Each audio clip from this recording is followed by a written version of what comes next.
പുതിയൊരു വീഡിയോയിലേക്ക് എല്ലാവർക്കും സ്വാഗതം. അപ്പോൾ ഇന്ന് നമ്മൾ ഉണ്ടാക്കാൻ പോകുന്ന ഒരു അടിപൊളി മുട്ടക്കറിയാണ്. തേങ്ങാപ്പാലോ തേങ്ങയോ ഒന്നും ചേർക്കാതെ തന്നെ അടിപൊളിയായിട്ട് നമുക്ക് തയ്യാറാക്കിയെടുക്കാം. നല്ല ടേസ്റ്റാണ്. എന്തിൻ്റെ കൂടെ വേണമെങ്കിലും കഴിക്കാം കേട്ടോ.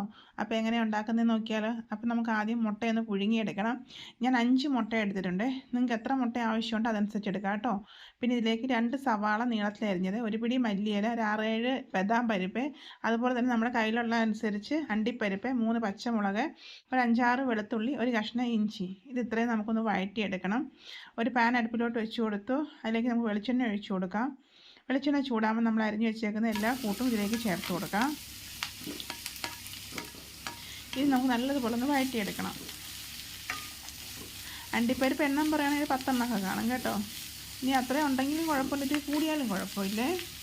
ഇനി അണ്ടിപ്പരിപ്പില്ല, ബദാം മാത്രമേ ഉള്ളെങ്കിൽ ബദാം ചേർക്കാം. ഇനി ബദാം ഇല്ലെങ്കിൽ അണ്ടിപ്പരിപ്പ് മാത്രമേ ഉള്ളൂ, അതും ചേർക്കാം. രണ്ടും നിർബന്ധമില്ല, ഏതെങ്കിലും ഒന്നായാലും കുഴപ്പമില്ല കേട്ടോ. രണ്ടും ഉണ്ടെങ്കിൽ രണ്ടും ചേർക്കാമേ. ഇതിപ്പോൾ നല്ലതുപോലെ വഴണ്ട് വന്ന ശേഷം ഞാൻ പ്ലേറ്റിലോട്ട് മാറ്റുന്നുണ്ട്.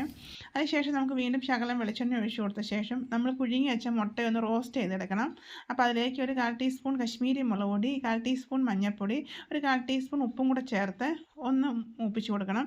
ഫ്ലെയിം ഓഫ് ചെയ്ത ശേഷം കേട്ടോ ഞാൻ പൊടിയൊക്കെ ചേർത്ത് കൊടുത്തത്. എന്നിട്ട് വീണ്ടും നമുക്ക് ഫ്ലെയിം ഓൺ ചെയ്ത ശേഷം നമ്മൾ എടുത്ത് വെച്ചേക്കുന്ന മുട്ടയൊന്ന് ഇട്ട് കൊടുത്തിട്ട് ഒന്ന് റോസ്റ്റ് ചെയ്തെടുക്കാം. നിങ്ങൾക്ക് വേണമെന്നുണ്ടെങ്കിൽ മുട്ടയൊന്ന് വരഞ്ഞിട്ട് കൊടുക്കാം കേട്ടോ. ഇനി നമുക്കിതൊന്ന് റോസ്റ്റ് ചെയ്തെടുക്കാം.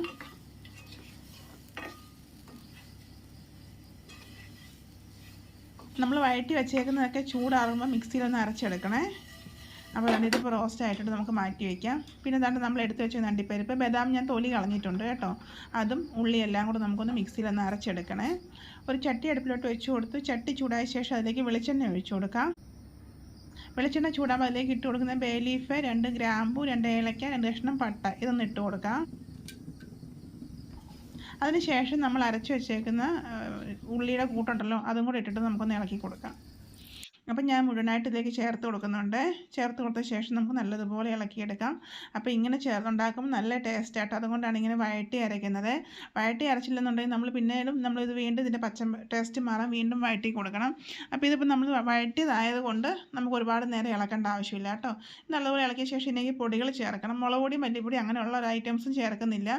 പിന്നെ ചേർത്ത് കൊടുക്കുന്നത് എന്താണെന്ന് വെച്ചാൽ 1/4 ടീസ്പൂൺ മഞ്ഞൾപ്പൊടി, അതുപോലെ തന്നെ 1/4 ടീസ്പൂൺ ഗരം മസാല. ഇനി നമുക്കൊന്ന് ഇളക്കി കൊടുക്കാം. ഇളക്കി കൊടുത്ത ശേഷം വീണ്ടും അതിലേക്ക് ചേർത്ത് കൊടുക്കുന്ന 1/4 ടീസ്പൂൺ കുരുമുളക് പൊടിയും 1/4 ടീസ്പൂൺ ചെറിയ ജീരകം പൊടിച്ചതാണ്. പെരുംജീരകമല്ല, ചെറിയ ജീരകം, അതും കൂടെ ചേർത്തിട്ട് നമുക്ക് നല്ലതുപോലെ ഇളക്കി കൊടുക്കാം. ചെറിയ ജീരകത്തിൻ്റെ ടേസ്റ്റ് നമുക്ക് ടേസ്റ്റിനനുസരിച്ച് ചേർത്ത് കൊടുക്കണം കേട്ടോ. ഇട്ടത് കുറവാണെങ്കിൽ വീണ്ടും ചേർത്ത് കൊടുക്കാമേ. ഇനി നമുക്ക് ചൂടുവെള്ളം ഒഴിച്ചു കൊടുക്കാം. ഗ്രേവി നീണ്ടിരിക്കണം എന്നുണ്ടെങ്കിൽ ഇത്തിരി ഏറെ ചൂടുവെള്ളം ഒഴിച്ചു കൊടുക്കാം. ഇല്ല കുറുകിയിരിക്കണം എന്നുണ്ടെങ്കിൽ കുറച്ച് ഒഴിച്ചാൽ മതിയേ. അപ്പോൾ നോക്കിയിട്ട് ഒഴിച്ചു കൊടുക്കാം. ഞാൻ 1/2 ഗ്ലാസ് ആദ്യം ഒഴിച്ചു കൊടുക്കുന്നുണ്ട്. അതിനുശേഷം ഇളക്കിയിട്ട് വീണ്ടും ഒരു 1/2 ഗ്ലാസും കൂടെ ചേർത്ത് കൊടുക്കുന്നുണ്ട്. ഇനി നമുക്കിതിലേക്ക് കറിക്ക് ആവശ്യത്തിനുള്ള ഉപ്പ് ചേർത്ത് കൊടുക്കാം. ഉപ്പ് നമ്മുടെ ടേസ്റ്റ് അനുസരിച്ച് ചേർത്ത് കൊടുക്കാം. ഇനി നമ്മളിതിലേക്ക് ചേർത്ത് കൊടുക്കുന്നത്, നമ്മൾ തേങ്ങയൊന്നും അരയ്ക്കുന്നില്ല എന്ന് പറഞ്ഞാൽ തൈരാണ്. അധികം പുളിയില്ലാത്ത തൈര് ഒരു ബൗൾ എടുത്തിട്ടുണ്ട്. അത് ഞാൻ കട്ടയൊന്ന് ഉടച്ച ശേഷം ഇതിലേക്ക് ചേർത്ത് കൊടുക്കുന്നുണ്ട്.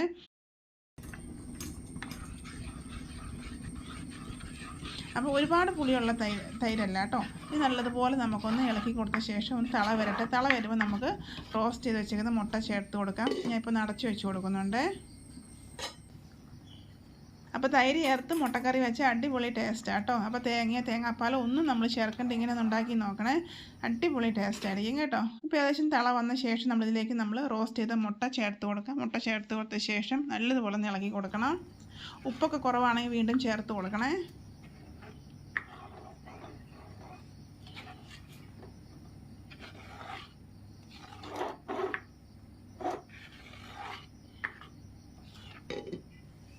ഇനി നമുക്കൊന്ന് അടച്ചു വെച്ച് കൊടുക്കാം. ഒരു 5 മിനിറ്റ് കഴിഞ്ഞിട്ട് നമുക്കൊന്ന് തുറന്ന് ഇളക്കിയെടുക്കാമേ.